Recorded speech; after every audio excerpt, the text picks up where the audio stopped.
20 जुलाई 1969। आज से तकरीबन 50 साल पहले अमेरिका एक ऐसा इकलौता देश बना जिसने इंसानों को चांद पर भेजने में कामयाबी हासिल की। इससे पहले बहुत से देशों ने ये कोशिश की थी, लेकिन वो कामयाब नहीं हो पाए। लेकिन 20 जुलाई 1969 को अमेरिका ने एक ऐसा कारनामा कर दिखाया जिसने इंसानी समाज के होश उड़ा दिए। इस मिशन के टेक्नीशियन लैरी हैग ने अपने इंटरव्यूज में कहा कि आज भी वो पल उनकी आंखों के सामने वैसा ही है जैसा 50 साल पहले था। चांद की ओर पहला कामयाब मिशन अपोलो 11 स्पेस फ्लाइट के जरिए किया गया, जिसने चांद पे कदम रखने वाले पहले इंसान नील आर्मस्ट्रांग और एडविन ऑल्ड्रिन को चांद की सतह पर पहुंचाया। 16 जुलाई 1969 को भेजे गए इस स्पेस फ्लाइट में commander Neil Armstrong, lunar module pilot Buzz Aldrin और मैन पायलट माइकल कॉलिंस मौजूद थे। 20 जुलाई 1969 को नील आर्मस्ट्रांग और एडविन ऑल्ड्रिन चांद पर कदम रखने वाले पहले इंसान बने। इस मिशन को 20वीं सदी का सबसे बड़ा मिशन माना जाता है। इस लॉन्च को करीबन 20 लाख लोगों ने राजमार्ग और लॉन्चिंग साइट के करीब समुद्री किनारों से देखा और करीब 60 करोड़ लोगों ने इस लॉन्च को टीवी पे देखा। अपोलो 11 स्पेसक्राफ्ट को सैटर्न 5 रॉकेट की मदद से 16 जुलाई 1969 को सुबह के 9:32 पर कैनेडी स्पेस स्टेशन से भेजा गया था।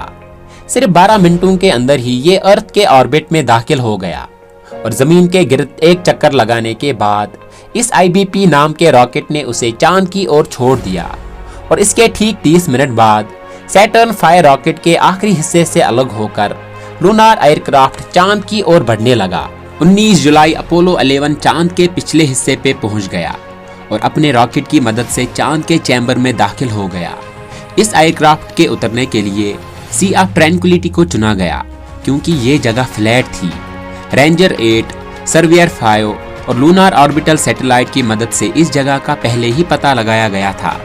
अब अगले कुछ ही पलों में अपोलो 11 का चंद्रयान ईगल अपने चुने गए स्पॉट पर उतरने को तैयार था, लेकिन जब लैंडिंग से पहले टाइम को देखा गया तो पता चला कि ईगल किसी अननोन रीजन की वजह से अपने स्केड्यूल टाइम से 4 सेकंड आगे चल रहा था।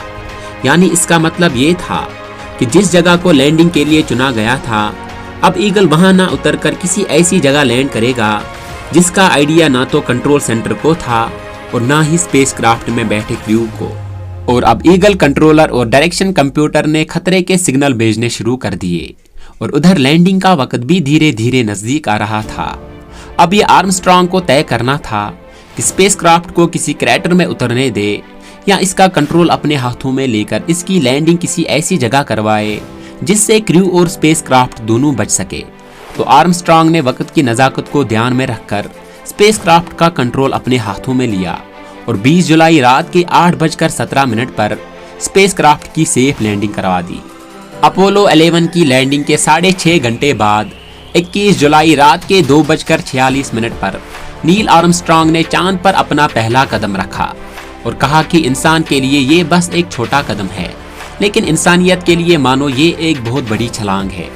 अगले 2.5 घंटे आर्मस्ट्रांग और ऑल्ड्रिन ने तस्वीरें लेने और सैंपल जमा करने में लगाए। इसके बाद दोनों ने मिलकर अगले अपोलो साइंटिफिक एक्सपेरिमेंट की शुरुआत की और अमेरिकी झंडा लहराने की कोशिश में जुट गए और इस काम के लिए उन्हें 2 घंटों से भी ज्यादा वक्त लगा।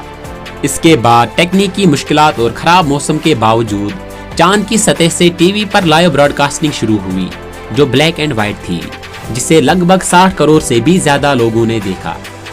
और अब वक्त आ गया था घर वापसी का। इसके लिए नासा ने यह प्लान बनाया था कि क्रू और चांद से लाए गए सैंपल्स को अलग अलग मॉड्यूल्स में रखा जाएगा ताकि नीचे उतरते वक्त इन दोनों में आपस में होने वाला टकराव बच सके और दोनों मॉड्यूल बिना किसी टक्कर के कामयाबी से 24 जुलाई को पैसिफिक ओशन में आकर गिरे और आखिरकार अपोलो 11 मिशन पूरी तरह से कामयाब रहा।